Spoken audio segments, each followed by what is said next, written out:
Hello दोस्तों। स्वागत है आपका हमारे यूट्यूब चैनल कॉमिक फैन पर। दोस्तों, हम पढ़ रहे थे कॉमिक्स नागराज और सुपर कमांडो ध्रुव की चुनौती। चलिए शुरू करते हैं इस कॉमिक्स का दूसरा भाग। यह पूरा षड्यंत्र तुम्हारा ही रचा हुआ लगता है बहरूपिये, और शीतनाग तुमसे सच उगलवा कर ही रहेगा। इस बर्फीली लहर से मुझे डराकर। अरे, इतनी बर्फ तो मैं बचपन में आइसक्रीम में खा लेता था एक बार में। इतनी तेज गति और इतनी शक्ति। मेरी बर्फ तो हीरे जैसी कठोर होती है। उसको इसने एक बार में चूर कर दिया। अब वो वार करना होगा जिसको कोई भी काट नहीं सकता। अब इसको खाकर दिखा बहरूपिये।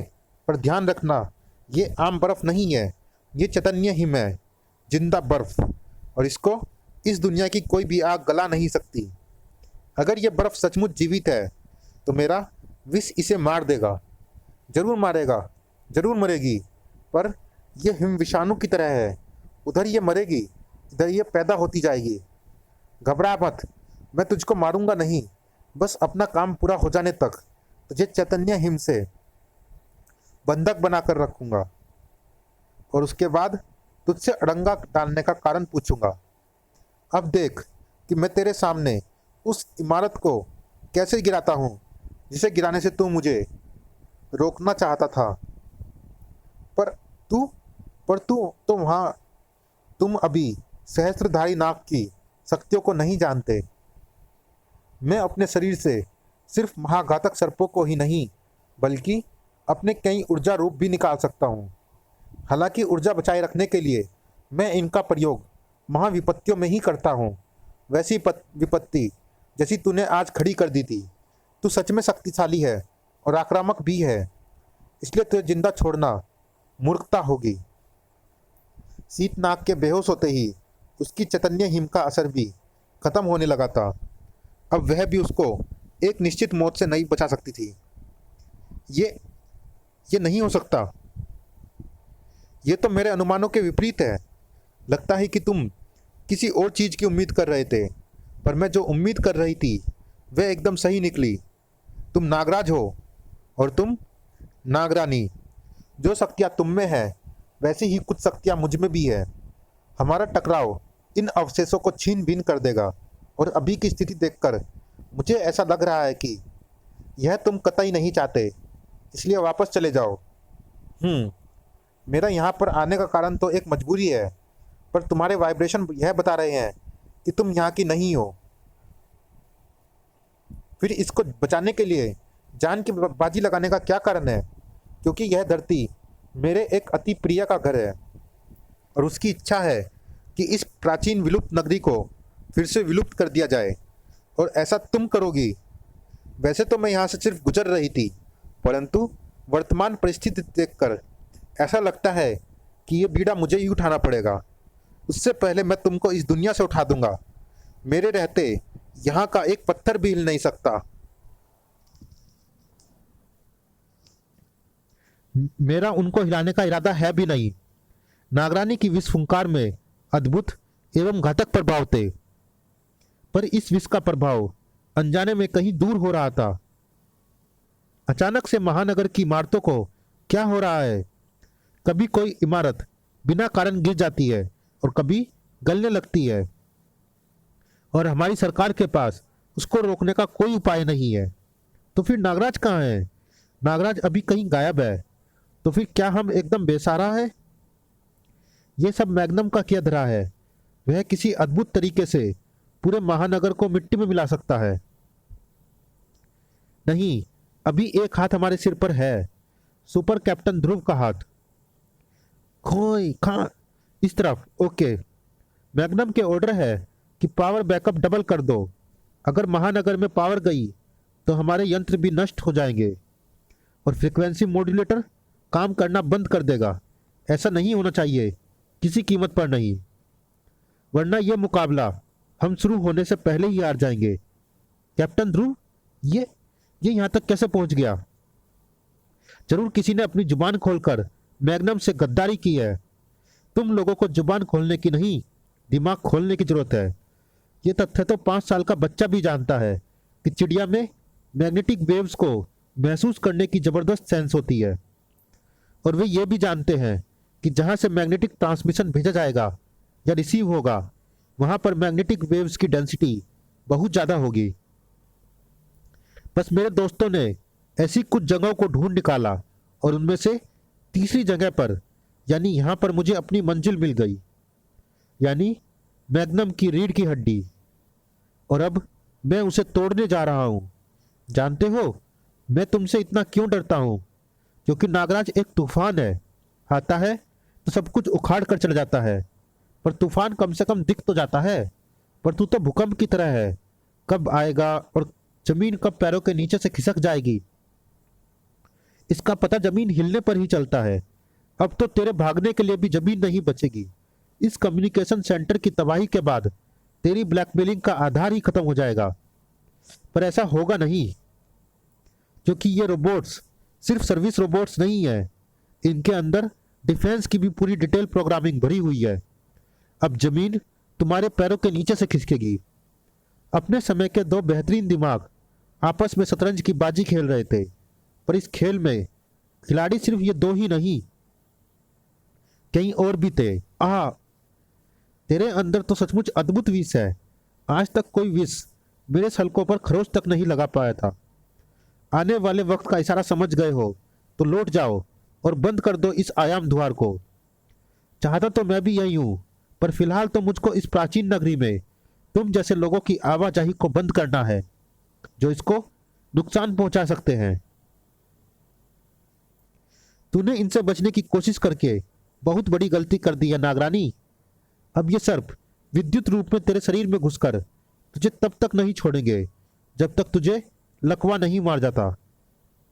नागरानी को लकवा कभी नहीं मारता, बल्कि नागरानी को देखकर दूसरों को लकवा मार जाता है, और फिर वह हिलने लायक नहीं रहता। जैसे कि तुम, अभी तक तुमने मेरे जहर का असर अपने शरीर के ऊपर से देखा था, अब वह असर तुम अंदर से देखोगे। विपरीत विष है नागरानी के शरीर में। सही कह रही है तू, तेरा विष मेरे विष को मार रहा है, उसके बाद यह मेरे अंदरूनी अंगों को गलाएगा। पर तब जब मैं इसको यह मौका दूंगा। अब या तो तेरे बाल मेरे शरीर को छोड़ेंगे या फिर तेरे सिर को। उफ, आऊ, मेरे बाल बुरी तरह से खिंच रहे हैं। आश्चर्यजनक शक्ति है इसके फूंक बवंडर में। आऊ, जो बाल चट्टानों को भी हवा में खिलौने की तरह नचा सकते हैं, वे टूटकर अलग हो रहे हैं। अब मुझे अपने बालों को बचाना ही होगा। मुझे अब एहसास हो रहा है कि तुमको मारने की कोशिश करी भूल थी। तुम्हारे विष में तो पत्थरों को पिघलाने की अद्भुत शक्ति है। इसका प्रयोग अगर सीमित मात्रा में और सावधानी से किया जाए तो इस प्राचीन नगर के गिरते खंडरों की, हर इमारत की हर ईंट को आपस में पिघलाकर ऐसे जोड़ा जा सकता है कि फिर इसे कोई हिला भी ना सके। और ऐसा मैं तेरे लाखों बालों को साइफन बनाकर कर सकता हूँ। और अगर मैं ऐसा करने में सफल रहा तो फिर यहाँ मुझे रुकने की कोई जरूरत नहीं रहेगी। आहा,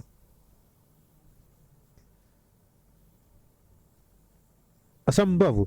मेरे सर्पों से जीत सके ऐसा कोई सर्प इस दुनिया में हो ही नहीं सकता। इस दुनिया में नहीं, पर मेरे शरीर में हो सकता है। तो तुम हो नागराज। दो पर्वत आपस में टकराने वाले थे और इसका एक ही नतीजा हो सकता था, संपूर्ण विनाश। पर इस विनाश को टालने की एक क्षीण सी संभावना बची हुई थी। आऊ, मेरा पैर। मैं इन पर वार करूं या ये मुझ पर वार करे, नतीजा एक ही निकलना है, मेरी हड्डियों का टूटना। ओहो, मैं इनका इस्तेमाल एक दूसरे के खिलाफ कर सकता हूं, पर हर बार ऐसा होना मुश्किल है कि ये मुझ पर वार करने के चक्कर में अपने ही साथी पर वार कर दे। आऊ, ये तो इस कम्युनिकेशन सेंटर को तोड़ने के लिए मुझसे ज़्यादा बेताब है।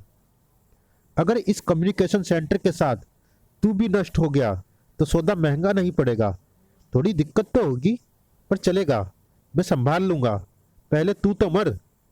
मैं मरा भी तो तुझे मारकर मरूंगा।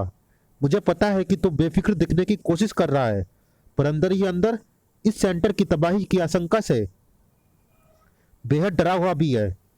तू सचमुच शैतान का दिमाग लेकर पैदा हुआ है। मैं आशंकित जरूर हूं, पर मैं यह भी जानता हूं कि इस सेंटर को कोई खास नुकसान पहुंचने से पहले ही मेरे रोबोट गार्ड्स तुझे परलोक पहुंचा देंगे। पर उसके लिए पहले इनको परलोक का रास्ता देखना पड़ेगा, और वह रास्ता आंखें बंद करने के बाद ही दिखता है। अब देखता हूं कि ये मुझ पर कैसे वार करते हैं। अरे, ये तो मुझे अभी भी देख पा रहे हैं, पर कैसे? समझा, रडार वेव्स। ये रडार वेव्स की मदद से देख रहे हैं, यानी ये मेरे चेहरे के उभारों को जानते हैं। अब तो इनसे बच पाना लगभग नामुमकिन है। शुक्र है ये पतली मेटल फॉइल है, वरना गुड, रास्ता मिल गया। और फिर ये कैसे हो गया? लगता है कि तुम कुछ सेकंड्स के लिए सो गए थे। ये अपनी रडार रेस से मेरे चेहरे के उभारों को भांप कर मुझ पर वार कर रहे थे, इसीलिए मैंने इन सब के चेहरों पर अपने चेहरे चिपका दिए। पर तुम्हारे इतने चेहरे आए कहाँ, कैसे? तुम्हारी मेहरबानी। तुम्हारी दीवार पर लगी ये पतली मेटल फॉइल एकदम परफेक्ट है अपने इंप्रेशन बनाने के लिए। अब ये सेंटर नष्ट होने से नहीं बचेगा। मुझे अपने सारे कनेक्शन कहीं और ट्रांसफर करने पड़ेंगे। तुमने मेरी चीज तोड़ ही दी, पर अब कुछ तोड़ने की बारी मेरी ही है। तुम्हारा दिल, फिर उसके साथ तुम्हारा दिमाग और तुम्हारी इच्छा शक्ति। दुनिया यही जानती है कि तुम राधा और श्याम के बेटे हो, सर्कस की एक कलाबाज जोड़ी के। पर दुनिया यह नहीं जानती कि शुरुआत में ही एक हादसे के दौरान राधा को ऐसी चोट लगी थी कि वह मां बनने के काबिल ही नहीं रही। क्या बकवास कर रहे हो? साबित करने के लिए मेरे पास राधा के मेडिकल सर्टिफिकेट्स भी हैं। अपनी स्कीम को फेल होता देखकर तुम पागल हो गए हो। तुम भी हो जाओगे। जानते हो तुम राधा और श्याम को मिले कैसे? उनकी सर्कस पार्टी जंगल में अपनी जरूरत के लिए जानवरों को पकड़ने गई थी। वहां पर उनको मिली एक बैठी हुई शेरनी दूध पीते 3 बच्चों के साथ। पर जाल कटते ही दिख गया कि बच्चे 3 नहीं 4 थे, और उनमें से एक बच्चे के पास दिमाग भी था। हालांकि वह बच्चा सिर्फ 3 साल का था। जाल गिरते ही शेरनी और उसके बच्चे भाग खड़े हुए। अपनी डार्ट गन और राइफल ताने हुए सर्कस वाले भी उनके पीछे भागे। पीछा करना मुश्किल नहीं था, क्योंकि बच्चे की किलकारी उनको रास्ता दिखा रही थी। पर वे नहीं जानते थे कि किलकारियां किसी के लिए संदेश थी। कमाल है, ये बच्चा तो जानवरों से कम्युनिकेट करता है। ये इनकी बोली जानता है। गुर्र, ये तो नायाब चीज है। पर वह बच्चा तुम थे। पर राधा की ममता से तुम बच नहीं सके। तुमको जुपिटर सर्कस ले जाया गया। राधा और श्याम ने पुलिस वालों से मिलकर गुमशुदा बच्चों का पूरा डाटा बैंक छान मारा, पर तुम्हारा उसमें कहीं जिक्र नहीं था। राधा श्याम ने तुमको अपना बेटा मान लिया, और उनके साथ बाकी सबने भी। तुम उनके लिए सोने का अंडा देने वाली मुर्गा जो थे। और ये सब तुम कैसे जानते हो? दुश्मनों के बारे में जानना मेरा काम है। आगे की कहानी तो सभी जानते हैं कि कैसे तुम्हारी पॉपुलैरिटी बढ़ने के साथ साथ ग्लोब सर्कस वालों को खाने के लाले पड़ने लगे, और उन्होंने जुपिटर सर्कस में आग लगा दी। सर्कस जल गया, और तुम आईजी राजन मेहरा के दत्तक पुत्र के साथ साथ अपराध विनाशक भी बन गए। अब इसमें भी कोई रहस्य है क्या? है ना? वह आग सिर्फ तुमको मारने के लिए लगाई गई थी। ग्लोब सर्कस वालों को उकसाया गया था तुम्हारे नाजायज बाप के द्वारा। सभ्यता की सीमाएं मत लांघो मैग्नम। नाम नहीं जानना चाहोगे उस शख्स का जिसने तुमको जंगल में फिकवा दिया? फिर जब किस्मत ने तुमको बचा लिया और तुम्हारे पॉपुलर होने के कारण खतरा बढ़ने लगा, तो उसने तुमको मरवाने की कोशिश की। तो वह आदमी, यानी तुम्हारे अनुसार मेरा काल्पनिक पिता, इतना पावरफुल है कि वह ग्लोब सर्कस जैसी संस्था को भी अपनी उंगलियों पर नचा सकता है। मैं राधा और श्याम का बेटा नहीं हूं।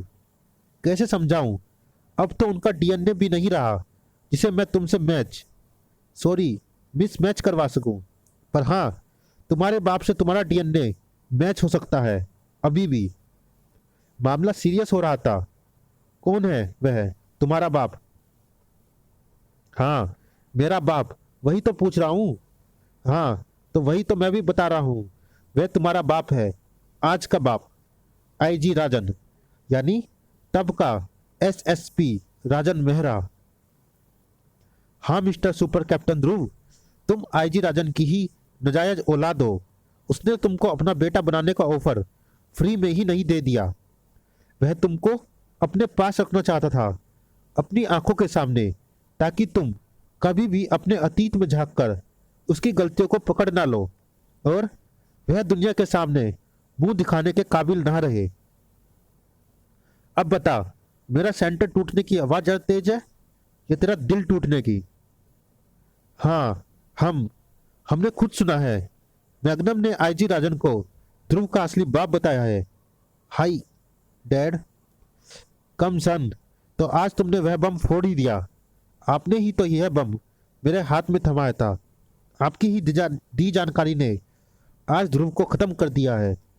जानता हूं, पहले नागराज का खतरा दूर हुआ और अब ध्रुव का।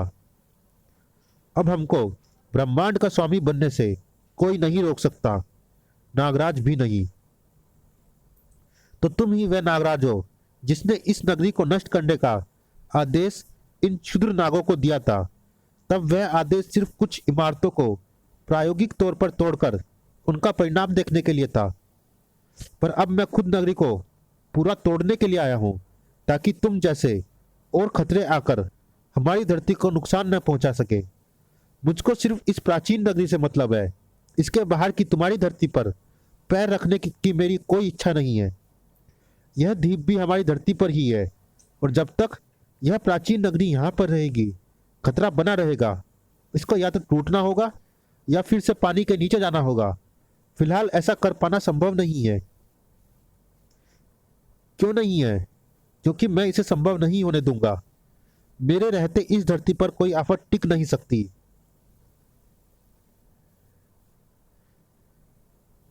मैंने भी यही शपथ ली हुई है कि मेरे रहते मेरी धरती पर कोई मुसीबत नहीं आ सकती। फिर मुझे इस द्वीप को नष्ट करके फिर से पानी के नीचे भेजना होगा और मुझे खतरा टलने तक इस द्वीप पर आने वाले अवांछनीय लोगों को रोकना होगा। और उनको रोकने का सबसे अच्छा तरीका है उनको भयभीत कर देना। और उनको भयभीत करने का सबसे अच्छा तरीका है किसी घुसपैठिए की विभत्स मौत का नजारा दिखाना। तुम्हारी मौत का। युद्ध का बिगुल बज चुका था। पूरे द्वीप में चारों तरफ भीषण टकराव हो रहे थे।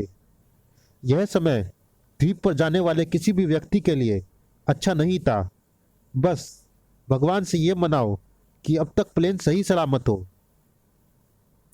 तुझे विभत्स मौत देने का शौक है, पर मैंने कभी जान न लेने की शपथ ली हुई है। इसलिए मैं विभत्स जिंदगी देता हूं, मौत से भी भयंकर जिंदगी। तड़ाक क्रैंक कड़ तड़ तड़कड़ कड़कड़। मिसाइल की शक्ति से टकराया था नागराज, और यह भीषण टक्कर उस नागराज के शरीर की हर हड्डी को चूर चूर कर देने के लिए पर्याप्त थी। ऐसी जिस स्थिति को तुम मौत से बदतर बता रहा है, मैं उसी हालत में पैदा हुआ था। हड्डियां थी ही नहीं मेरे शरीर में। आज से लगभग 1000 वर्ष पूर्व के तक्षक नगर को बारिश की जरूरत थी, पर सिंहासन के लालची अन्य वारिसों को कतई नहीं थी। उन्होंने रानी ललिता को चुपचाप थोड़ी थोड़ी मात्रा में तीव्र जहर दिया ताकि उसकी कोख जल जाए।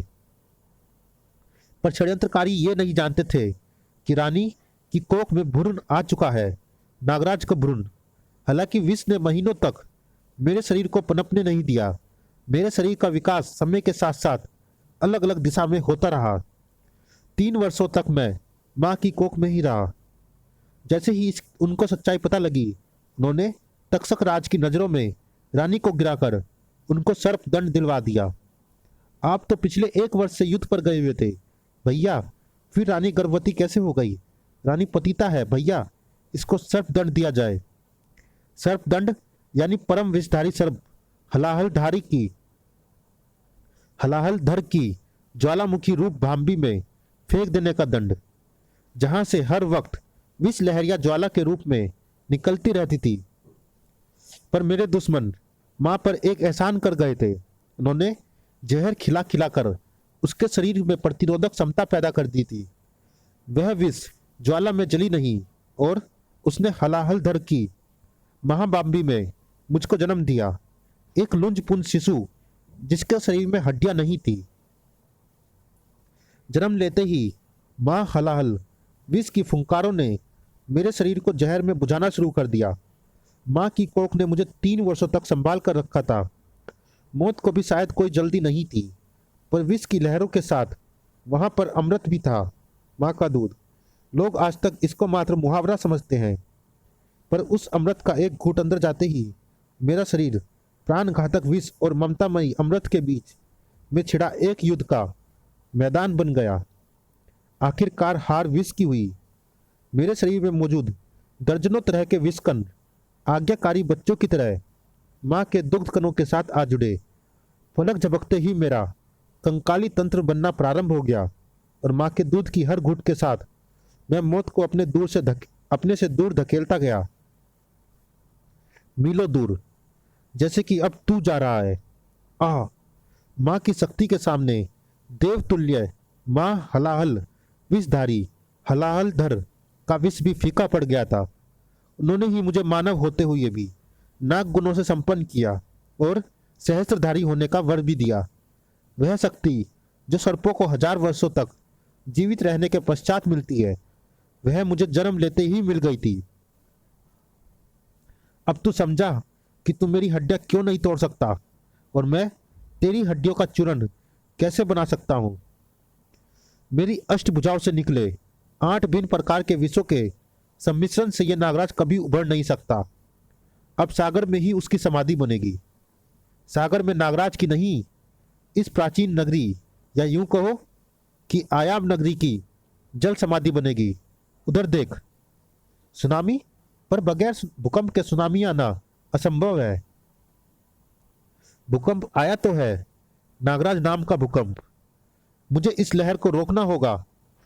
जमा दूंगा मैं इस जल को। पर नागराज का प्रयास गलत दिशा में जा रहा था, क्योंकि पानी की इतनी मात्रा को पूरी तरह से जमा पाना संभव नहीं था और बर्फ द्वारा होने वाली तबाही भी अधिक घातक थी। विशाल महानगर के एक भाग में भी वही हो रहा था जो प्राचीन नगरी में घट रहा था। चारों तरफ विनाश का मंजर था। पानी में डूब रहे लोगों की जिंदगी कुछ पलों की मेहमान थी। नागराज, तूने अपनी हद पार कर दी है। अब मैं अपनी हद पार करूंगा और तू जिंदगी की हद पार कर जाएगा, पर पहले मुझे इस विनाश को पलटना पड़ेगा।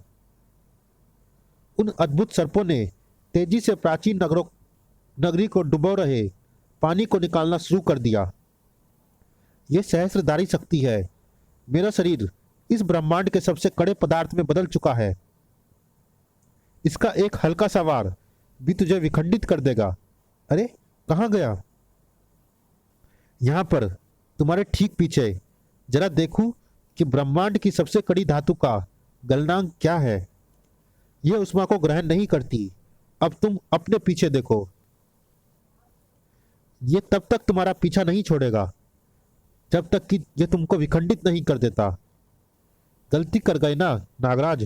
पहले मान जाते तो दुनिया वालों को कम से कम तुम्हारी लाश तो मिल जाती।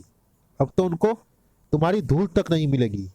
सही कहा, धूल मिलेगी भी कैसे? मैं नहाता जो रहता हूं, बदन पर धूल को टिकने ही नहीं देता। तुम बच गए, पर कैसे? ये असंभव है। ये कैसा चमत्कार है? तुमको अब मैं खुद मारूंगा। कड़ाक। नागराज ने उस वार से बचने की कोई चेष्टा नहीं की। ये क्या हो रहा है? मेरे शरीर में वाइब्रेशन क्यों पैदा हो रहे हैं? तेज कंपन, जैसे मेरा शरीर टूटकर अलग हो जाएगा। चलिए दोस्तों, इस भाग में इतना ही। यह रोमांचक कॉमिक्स जारी है अगले भाग में भी। मिलते हैं इसी कॉमिक्स के तीसरे और अंतिम भाग में। तब तक के लिए धन्यवाद।